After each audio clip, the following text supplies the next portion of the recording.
Joining us now, Matthew Dowd, senior MSNBC political contributor and analyst and chief strategist for the Bush-Cheney 2004 presidential campaign. Okay, Matthew, if 2024 is a referendum, is it on Biden or Trump or both?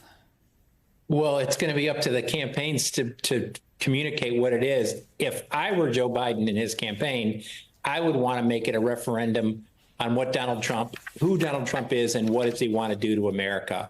Because what we have in this situation, Chris, right now is most of the country thinks we're off on the wrong track for a variety of reasons, and a majority of the country disapproves of President Biden. So you don't want to make it a referendum on yourself. You basically want to give two visions of what the country, of how you view the country, explain what Donald Trump's vision is, which you can do in any sort of chaotic, corrupt, anti-democratic way, and then say, you may not like, then give the impression, you may not like me or agree with me, but I support these basic fundamental principles of America. So that's the way I would want the election to play out if I were Joe Biden, but we'll see what happens. Well, it's interesting because Obama aide Dan Pfeiffer, I think, makes a very similar argument that you've got to keep this to what is the serious threat, as Democrats see it, of another Trump presidency. And he spoke particularly about what it would mean for the Supreme Court. I want to play that for you. If he has two appointments, that means he will have appointed 5 Supreme Court justices, all of whom will be around or below the age of 60 when he leaves office. That is a court majority, a MAGA court majority that will rule for decades. So you have a former president on trial, and we've heard Joe Biden joke about it. He joked about stormy weather at the Correspondents' Dinner. His campaign is selling those free on Wednesdays T-shirts.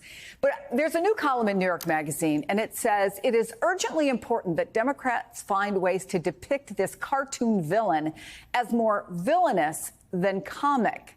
So is the stronger move for Biden? None of this is funny. I mean, absolutely. We find it funny that in America that we're faced with this and the things Donald Trump does. But I think he has to explain how catastrophic it would be in a second term for Joe Biden. I disagree with Dan on the Supreme Court. I understand his argument, but the problem in political communications is you can't do bank shots. And that's a bank shot because it's a bank shot. It says, OK, he gets the Supreme Court, he points to the Supreme Court, and this is what it means. You have to go straight to this is what it means. Loss of freedom, cuts in Social Security, cuts in Medicare, diminishment of law and order, corruption at the highest scales in office. All of that has to be presented in a way of basically saying this is not who we are. If you elect Donald Trump, that is what we are going to have. And so I think it has to be clear, concise, and it has to be the disaster that could be a Donald Trump's for American democracy, the disaster that Donald Trump's second term in office could be for America, and explain it in very particular, specific terms. And Vaughn Hilliard has joined me here now in studio. I mean, that's something both campaigns can control, right? Their strategy, their message.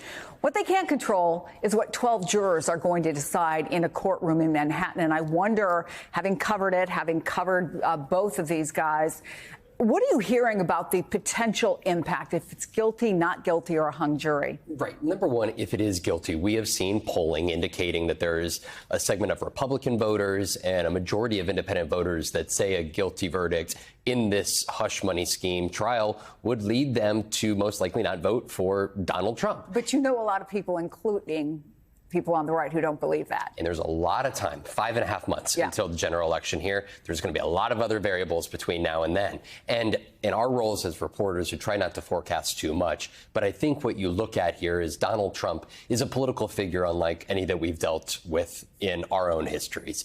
And he is somebody who foreshadowed January 6th being a wild day. He foreshadowed death and destruction in the streets after his first indictment. And you're looking at a particularly messy situation beginning next week. Regardless of what the outcome is, you could very well come up with a hung jury where these 12 jurors are not able to come up with a unanimous decision. At that point in time, they could look potentially to have another trial. Or if Donald Trump is found guilty, you will look at likely appeal that could take a matter of months. Even if Judge Merchan were to find him, sentenced to time in jail, that could be potentially pushed off after the election. And so regardless of what the determination is next week or the week after, the stakes are going to be that much higher because of what these 12 jurors decide.